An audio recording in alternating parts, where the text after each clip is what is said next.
all the district. All right, come on, do it. The executive at the center of a kiss cam controversy is stepping down. Wife, he has children. These kids are going to have to watch and see this. They don't look, I would be devastated if I was his wife. And it appears that they were caught in what appears to be an affair. They realize they're on camera, then they pull the ripcord on that moment.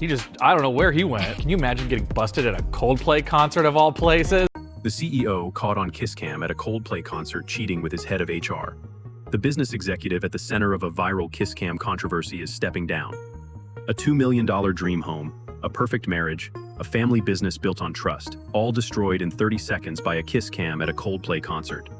Kristin Cabot, the human resources chair, is also having to resign from her position, and her partner Andrew Cabot is finally speaking out. What Andrew Cabot just revealed about that night is so much worse than anyone imagined.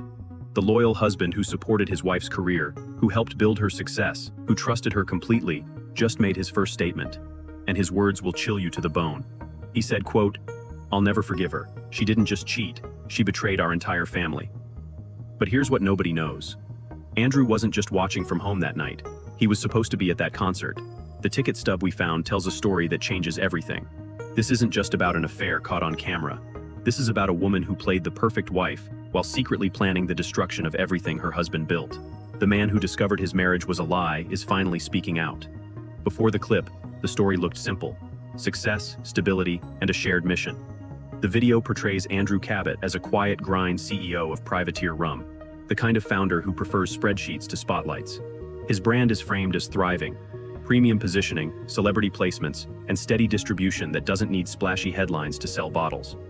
It's not a unicorn fairy tale. It's the slower, sturdier kind of win that families build futures on. 4 months before the concert, that future seemed locked in. The narration points to a $2 million colonial in an exclusive Massachusetts neighborhood. 4 bedrooms, a 3-car garage, lawns that look like magazine spreads. You don't buy a place like that for a season. You buy it because you're planning forever. In photos, everything reads curated but warm. Kitchen island birthdays, hallway school pictures, the mantle lined with firsts. Enter Kristin Cabot. She's not just a spouse in this picture. The video presents her as a deeply involved partner since 2020. Bringing HR expertise to Andrew's operation. Culture, hiring, employee relations, the connective tissue most founders neglect. The narration emphasizes how embedded she was, knowing names, remembering client quirks, catching issues before they grew teeth. If Andrew built the engine, Kristin kept the timing perfect and the cabin quiet. Neighbors, colleagues, and holiday snapshots round out the brand. A polished couple who still wave to delivery drivers. 2 kids, school events, and calendar chaos most working families recognize. The vibe is aspirational without feeling untouchable. It's the kind of domestic marketing every suburb understands. Competence, reliability, and rituals that repeat until they become identity. Here's the foreshadow the video leans on. The very skills that nurture trust, HR rigor, boundary setting, perception management, become plot pieces once the internet starts asking hard questions. Culture work is invisible when it's working. It's blinding when it fails. That's why the next scene hits like whiplash. One camera pan, one awkward beat, and the version of this family the neighbors knew is suddenly competing with a very different story, replayed millions of times at half speed. Here's where the narrative tilts. Online, a photo of an alleged ticket stub starts circulating, said to show that Andrew Cabot was supposed to be at that Coldplay show. We can't verify that image, and the video itself treats it as unconfirmed, but the implication is brutal. If the seat next to Kristin Cabot had Andrew's name on it, this wasn't a random night with a convenient +1. It was date night, rewritten. That single claim reframes everything people thought they saw on the big screen. A kiss cam is awkward when strangers nudge you to perform. It is devastating if your spouse was meant to be the one in frame. If the ticket detail is true, the timeline bends from impulse toward intention. Viewers begin asking harder questions. When did the plan change? Who suggested the switch? Was there a last-minute work issue that kept Andrew home? Or was a story crafted to make that empty seat plausible? The speculation machine spins up because micro-clues invite macro theories. A sitter booked for a couple's night. A calendar entry moved. A text that reads, "Running late. Go ahead without me." None of this is proof. They are the kind of ambient details people collect when they're trying to make sense of public shock and private pain. The only thing that feels certain is the emotion attached to the claim. If your name was on that ticket, every frame of that stadium video lands like a second betrayal. There's also the professional layer the audience can't unsee. The seat swap, if it happened, placed Andy Byron beside Kristin in a context designed for intimacy and performance. That juxtaposition fuels the public's worst interpretation. It crosses wires between personal optics and corporate optics, spouses at home, executives in the seats, and a camera that does not care about nuance. Again, the ticket remains a contested artifact, treated as alleged until verified. But it's the emotional hinge of the story the internet is telling. Because if Andrew was meant to be there, the kiss cam wasn't just a viral moment. It was the visible tip of a plan that started earlier, which is exactly where the next section leads. The claims of preparation that suggest this wasn't a stumble, but an exit strategy months in the making. This is the part of the story that makes people's pulse spike, not the stadium clip, but the claims of planning that predate it. Across forums and reposted screenshots, users point to a cluster of details that, taken together, suggest premeditation. None of these items are confirmed in the video. Treat each as alleged until independently verified. Still, they're the reasons so many viewers argue this wasn't an impulsive mistake. It was, in their words, an exit strategy. What people are claiming online: a separate bank account opened roughly 6 months before the concert.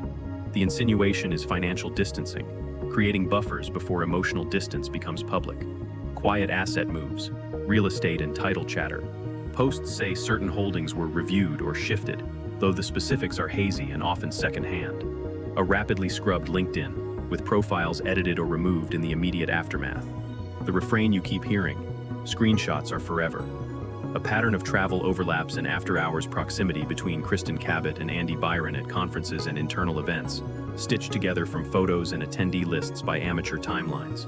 Individually, none of these prove intent. Together they read, at least to the crowd, like contingency planning. If you accept the ticket claim from Section 3 as plausible, this pre-concert preparation feels less like coincidence and more like choreography. If you reject it, the same clues look like noise colored by hindsight. That's the bind with viral narratives. The facts are scarce, the interpretations multiply. There's also a technical angle the video nods to: HR literacy. Since 2020, Kristin is described as helping Andrew Cabot with people operations at Privateer Rum, policies, culture, documentation. To skeptics, that know-how would make it easier to keep personal and professional traces tidy. To defenders, it simply means she was competent at her job, and now everything ordinary looks sinister. Both readings exist, neither settles the question. The stadium moment went viral. The boardroom moved fast. According to the video's narration and reports it cites, a meeting within 24 hours was the first sign that this wasn't just gossip, it was a governance problem. When you lead a large organization, optics are operational. HR policies, investor confidence, client trust. Everything is tied to conduct at the top. Then came the line everyone screenshot. Our leaders are expected to set the standard in both conduct and accountability. A few beats later, another sentence. Recently, that standard was not met. The wording is measured, but the implication is loud. Whether you read it as resignation or removal, the takeaway the audience heard was simple: consequences. In these situations, boards don't argue morality, they manage risk. This is where the internet flooded the zone with so-called receipts. Each one arrives with caveats, and you should keep those caveats in frame. Receipt 1, LinkedIn activity. Users claim profiles and job lines were edited or taken down shortly after the clip spread, but emphasize, those are screenshots, not official records. People change profiles for many reasons. Still, the timing fuels suspicion, and timing is the currency of viral narratives. Receipt 2, Venmo notes. Circulating images show descriptors like dinner, coffee, thanks for last night.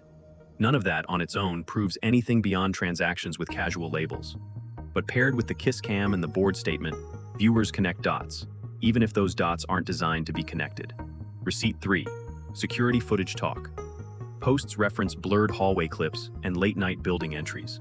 Without context or complete logs, a snippet is just a shape on a screen. Yet in the public imagination, any after-hours overlap becomes narrative glue. Again, alleged, unverified, and incomplete. There's also the third person in the concert row, the figure sitting beside them who now functions like a mystery card.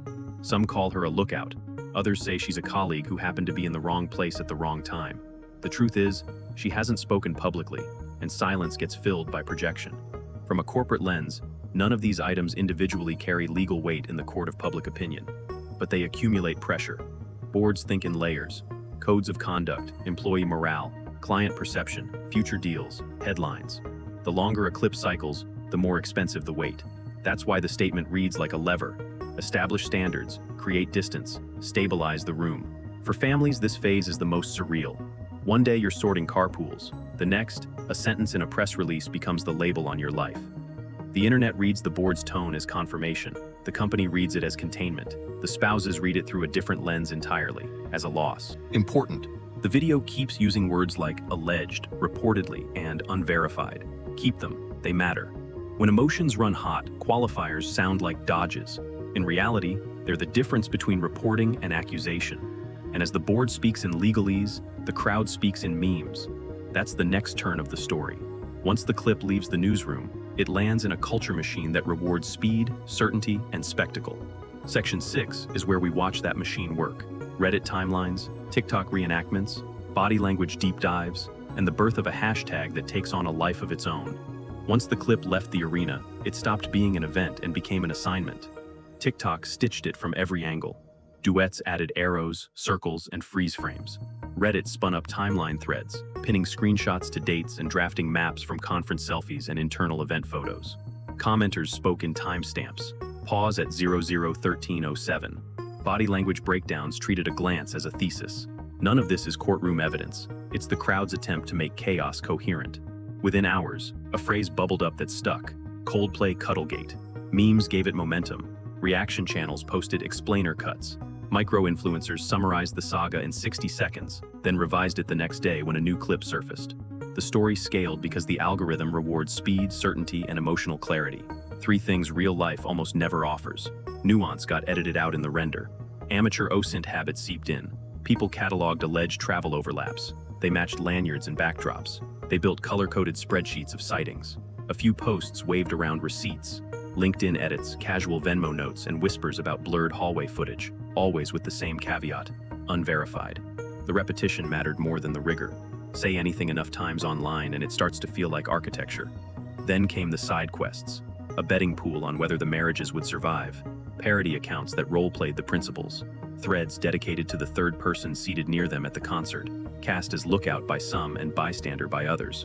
Moderation whiplash followed. Removals, re-uploads, mirror links, and watermark wars. The content never really disappears, it just migrates. It's moved, and yet, behind all that noise sits the quiet part. The families who never auditioned for this. That's where we go next. Past the spreadsheets and the memes to the human cost. The circulating line, never forgive her. And what a $2 million home looks like when trust is the thing that moved out. Strip away the screenshots and you're left with people. Not headlines, people. The line, "I'll never forgive her," is still unverified, but it captures a very real feeling the video leans into. The shock of discovering your life has been rewritten in public. If you're Andrew Cabot, every errand now comes with a risk. A stranger's glance lingers. A cashier hesitates. The search bar autofills your name with a stadium you never visited. You weren't at the concert, the story says, but you live inside its echo. The $2 million house becomes the metaphor the video can't resist. It's beautiful, yes. It's also crowded with memories that now feel mislabeled. Birthday candles over a kitchen island. First day of school photos set on the mantle. Contracts reviewed at the table where dinner was supposed to be sacred. None of these scenes changed, yet each feels different when trust moves out. That's what grief does. It recolors the past. Then there's Megan, Andy Byron's wife. She didn't choose the stage or the spotlight, but the moment the clip looped, she gained unwanted co-starring credit. People tag her username, speculate about her reactions, and read silence as strategy. What does support look like when every text could leak? When friends forward links before asking if you're okay? The video nods to this quietly. The collateral lives that bear the loudest consequences. Children are the most vulnerable part of any viral scandal. They don't parse alleged and unverified. They hear cafeteria jokes and whisper chains. They see a parent on a screen and can't control how that image travels through a classroom. Families build containment rituals in moments like this. Device curfews, one-page scripts for hard questions, a list of adults who get the full story and those who don't. It's not about secrecy, it's about survival. The video also floats an idea commentators call identity theft, not in the legal sense, but the emotional one. If Kristin Cabot really knew every contour of Andrew's world, his business rhythms, his calendar, his hopes, then the betrayal feels doubled. You don't just lose a partner, you lose the version of yourself that existed with them. That's what people mean when they say, "She used me," a phrase the narration attributes to unconfirmed chatter. It's shorthand for a life that no longer matches the files in your head. There are practical stakes, too. Therapists, lawyers, and HR consultants enter the circle. A PR advisor may, reluctantly, join. Family group chats become incident rooms. Cousins you haven't heard from in years offer takes like weather reports. And still, the quiet decisions remain. Who tells the kids? Who calls the school?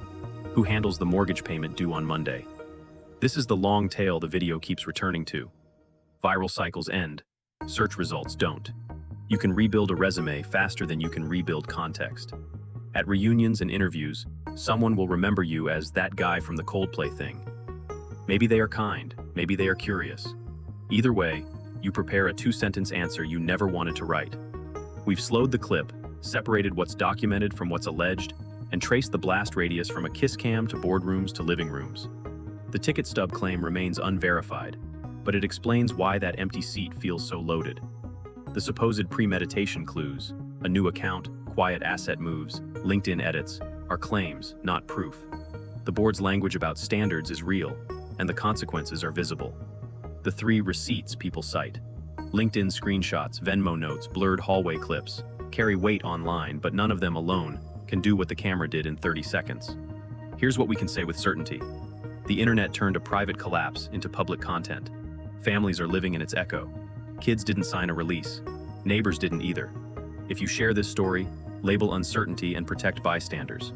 Accountability matters. So does restraint. I want to hear your take, without doxing, without pile-ons. What does real accountability look like here? What would forgiveness require, if forgiveness is even possible? Drop your thoughts below.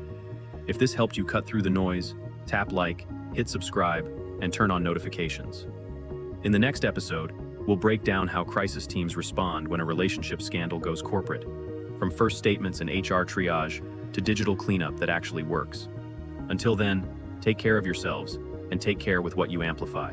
The internet never forgets. We don't have to make that worse.